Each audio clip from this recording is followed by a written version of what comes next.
ಸರಿಗಮ ವಿಜಯರವರ ನನ್ನ ಒಡನಾಟ ಸುಮಾರು 3.5 ದಶಕದ್ದು.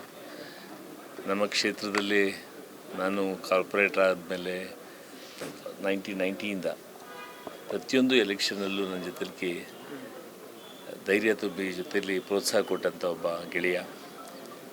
ಮತ್ತು ಅವರ ನಾಟಕ ನಾನು ತುಂಬ ಇಷ್ಟಪಟ್ಟೆ. ಸಂಸಾರದಲ್ಲಿ ಸರಿಗಮ, ಯಾವುದೇ ಒಂದು ಸಂಗೀತದಲ್ಲಿ ಸರಿಗಮ ಎಷ್ಟು ಮುಖ್ಯವೋ, ಸಪ್ತ ಸ್ವರಗಳು ಎಷ್ಟು ಮುಖ್ಯವೋ, ಹಾಗೆ ಆ ನಾಟಕದ ಅರ್ಥ ತಿರುಳು ಪ್ರತಿಯೊಂದು ಸಮಾಜದಲ್ಲೂ ಅನ್ವಯ ಆಗ್ತಕ್ಕಂಥದ್ದು.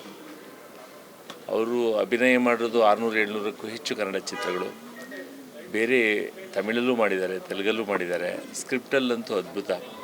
ಜಯಂತಿಯವ್ರ ಸಿನಿಮಾ ಆಗಲಿ, ಟೈಗರ್ ಪ್ರಭಾಕರ್ ಅವ್ರ ಸಿನಿಮಾ ಆಗಲಿ, ಎಲ್ಲ ಸಿನಿಮಾಗಳಲ್ಲೂ ಅವ್ರ ಜೊತೆ ಕೆಲಸ ಮಾಡ್ತಾ ಇದ್ದದ್ದು ನಾನು ಕಂಡಿದ್ದೇನೆ.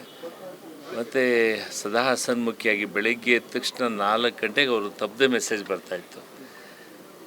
ನಾನು ಮತ್ತೆ ಬೆಳಗ್ಗೆ 4:15ಗೆ ನಾವು ಪರಸ್ಪರ ಮಾತಾಡ್ತಾಯಿದ್ದು. ಮೊನ್ನೆ ಆಸ್ಪತ್ರೆಯಲ್ಲಿ ಟಿ ವಿನಲ್ಲೆಲ್ಲ ಅವರು ಕಾಲವಾಗೋದ್ರು ಅಂತ ಬಂದಾಗ ನನಗೆ ಡೌಟ್ ಬಂದು ನಾನು ಹೋಗಿ ಆಸ್ಪತ್ರೆಯಲ್ಲಿ ಮಾತಾಡಿಸಿದೆ. ರಿಯಾಕ್ಟ್ ಮಾಡಿದ್ರು. ಆಮೇಲೆ ಕಣ್ಣೀರು ಹಾಕಿದ್ರು. ಇಲ್ಲ, ಧೈರ್ಯವಾಗಿ ಭಗವಂತನ ಪ್ರಾರ್ಥನೆ ಮಾಡಿ, ಏನಾಗಲ್ಲ, ಧೈರ್ಯವಾಗಿ ಮತ್ತೆ ಗೆದ್ದು ಬರ್ತೀರಾ ಅಂಥೇಳಿ. ಮತ್ತು ಅವರ ಜೀವನವೇ ಒಂದು ರೀತಿಯಾಗಿ ಬಹುಶಃ ಆರೋಗ್ಯ ಕೆಡದೇ ಇನ್ನೂ ಹೆಚ್ಚು ನಾಟಕವನ್ನು, ಅಭಿನಯವನ್ನು ಮಾಡ್ತಾಯಿದ್ರು, ಸಿನಿಮಾಗಳಲ್ಲಿ ಮಾಡ್ತಾಯಿದ್ರು. ಮತ್ತು ಅಸೋಸಿಯೇಟಾಗಿ ಕೆಲಸ ಮಾಡಿರೋದಂತೂ ಭಾಳಷ್ಟು. ಲಕ್ಷ್ಮಿಯವರು ನಮ್ಮ ಹೆಸರಾಂತ ನಟಿ, ಅವರ ಇದರಲ್ಲೂ ಕೆಲಸ ಮಾಡಿದ್ದಾನೆ. ಗಿರಿಬಾಬು ಅವರು ನಮ್ಮ ಹಿಂದಿನ ಡೈರೆಕ್ಟ್ರು. ಬಹುಶಃ ಇಂಥ ಒಬ್ಬ ನಟರನ್ನ ಕಳ್ಕೊಂಡು ಇವತ್ತು ನಟ, ನಿರ್ದೇಶಕ, ಸ್ಕ್ರಿಪ್ಟ್ ರೈಟರು ಮತ್ತು ನಿರ್ದೇಶಕ, ಇಂಥ ಒಬ್ಬ ಮಹಾನ್ ಒಬ್ಬ ಗೆಳೆಯರನ್ನ ಕಳ್ಕೊಂಡಿದ್ದೇವೆ. ಅವರ ಕುಟುಂಬಕ್ಕೆ 2 ಗಂಡು ಮಕ್ಕಳು, ಅವರ ಶ್ರೀಮತಿಯವರು, ಅವರಿಗೆ ನೋವನ್ನು ಬರೆಸ್ತಕ್ಕಂಥ ಶಕ್ತಿಯನ್ನು ಕೊಡಲಿ ಅಂತೇಳಿ ಭಗವಂತನ ಪ್ರಾರ್ಥನೆ ಮಾಡ್ಕೊಳ್ತೇವೆ.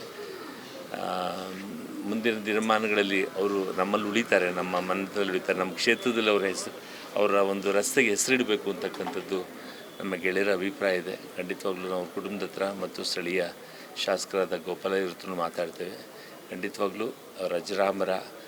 ಯಾಕಂದರೆ ಯಾರೂ ಭೂಮಿ ಮೇಲೆ ಶಾಶ್ವತವಾಗಿ ಉಳಿಲಿಕ್ಕೆ ಸಾಧ್ಯ ಇಲ್ಲ. ಆದರೆ ಅವರ ನೆನಪುಗಳು ನಮ್ಮ ಜೊತೆ ಇಲ್ಲಿ ಉಳಿಯುತ್ತೆ. ಅವರ ಆತ್ಮಕ್ಕೆ ಶಾಂತಿಯನ್ನು ಕೊಡ್ತೇನೆ. ನಮಸ್ಕಾರ.